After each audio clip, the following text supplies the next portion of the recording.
चलिए देखिए, आज हम आप लोगों के लिए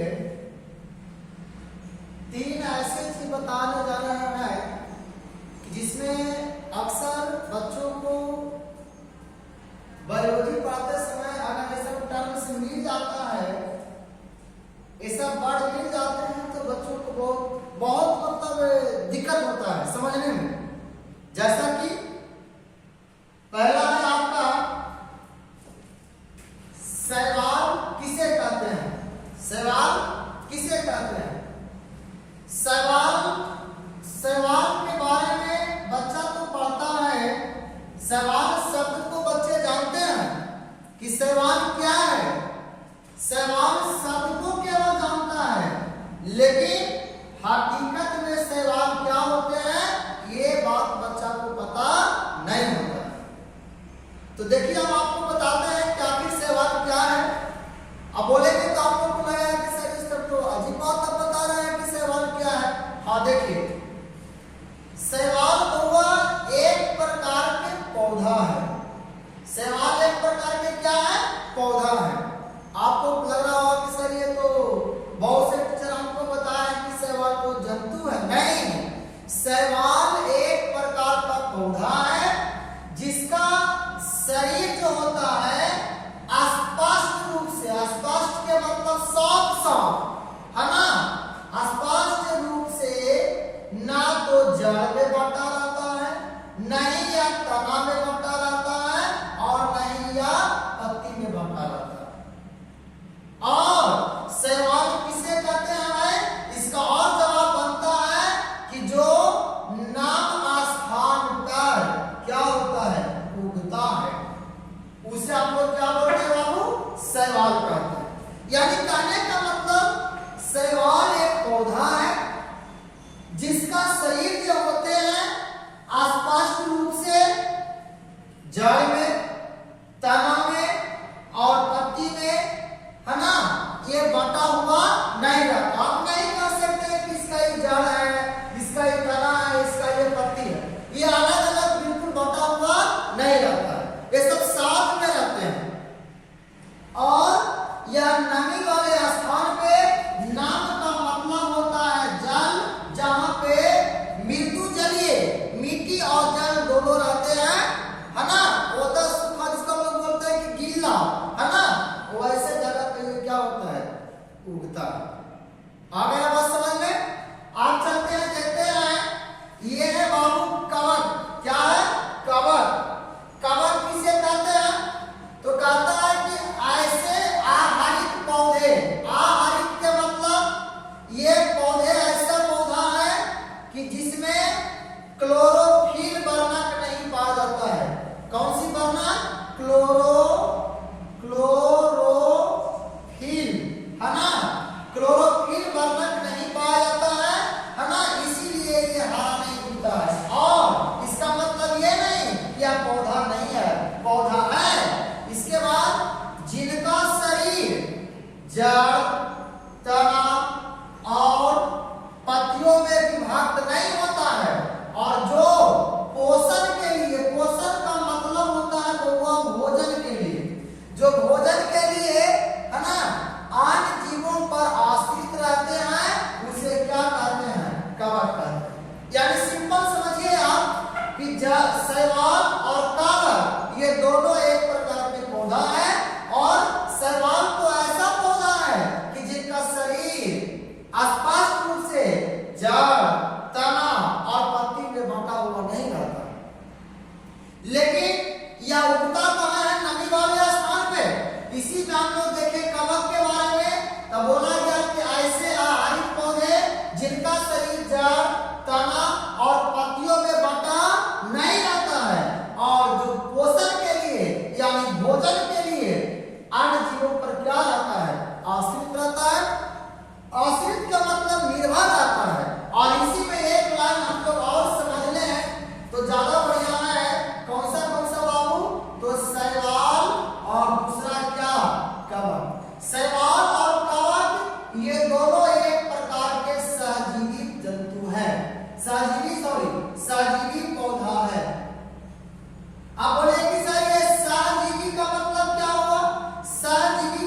मतलब साथ साथ जीने वाला।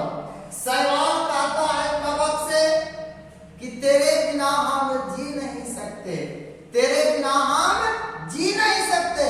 तो कवक कहता है शैवाल से कि हम तोरा बिना जी नहीं सकते, हम भी आपके बिना जी नहीं सकते।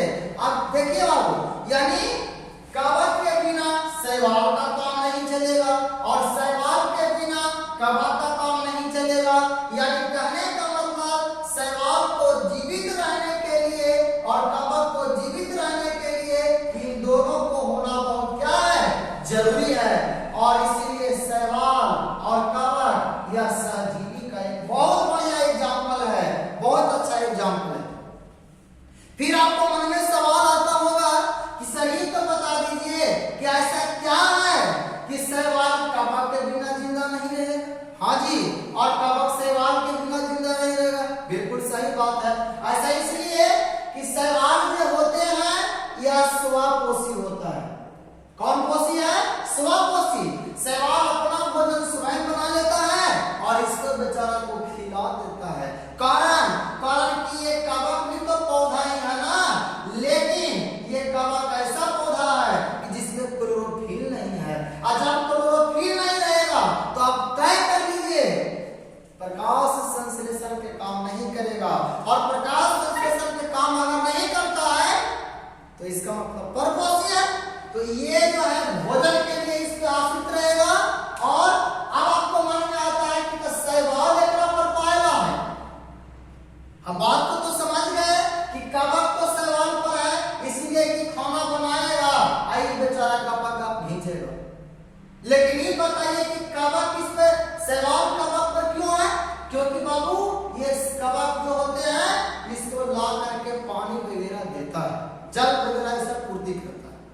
आगे बात समझ में, इसीलिए कवक और शैवाल एकदम सहजीवी का एग्जाम्पल बहुत अच्छा है। आगे समझिए, आगे आता है एंजियोस्पर्म क्या है। एंजियोस्पर्म क्या है? कहता है ऐसे पुष्पी पौधे जिनके बीज के ऊपर, बीज समझ गए, बीज के ऊपर आवरण होता है, आवरण होता है। आवरण माने बाबू, आवरण का मतलब सतह कहिए, सतह नहीं कहने आता है तो परत कहिए। क्या कहेंगे? बीज के ऊपर एक परत होता है। जैसे आप समझिए इधर धान देखे हैं, धान, तो धान के बीज को देखिएगा तो धनमा के दीवा पर ऊपरे से छिलका होता है, वही छिलकोइवा जो है उस बीज का ऊपरे से आवरण है। आवरण के मतलब उस बीज को ढके हुए, उतने ना। और समझा, सबसे बढ़िया इंपॉर्टेंट समझने के लिए चना को ले लीजिए। चना को हम लोग भिगा देते हैं, फुला देते हैं, और फुला करके जब ऐसे करके दबाते हैं तो आप देखे होंगे क्या उस बीज के अंदर चना में से जो उजला उजला होता है उछल करके भाग जाता है और आपका हथवा में का रह जाता है, वही शर्ट और पैंट। ओकर शर्ट पैंट तो हाथ में रह गलो और ओकरा में से बीज निकल करके बाहरी भाग गेलो। एकरा मतलब बीवा इस शर्ट पैंट के अंदर था। इस शर्ट पैंट इस बीज के ऊपर आवरण का काम किया है। तो ऐसे पौधा को हम लोग क्या कहेंगे? एंजियोस्पर्म कहते हैं। समझ में आ गया?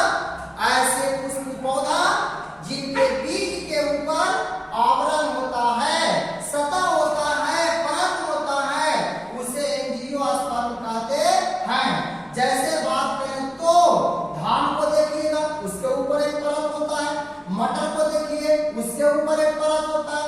चना को देखिए, उसके ऊपर एक परत होता है। चलिए सरसों देखिए, सरसों में देखिए, सरसों के बीज के ऊपर भी एक कवर होता है। अच्छा, ये आम देखिए, सबसे बढ़िया है आम, है ना? आम को देखिए ना भाई, आम के बीज के भी ऊपर में एक कवर होता है। कोई दिक्कत? तो आप समझ गए कि शैवाल क्या है, कवक क्या है और एंजियोस्पर्म क्या होता है। शैवाल पौधा है बाबू,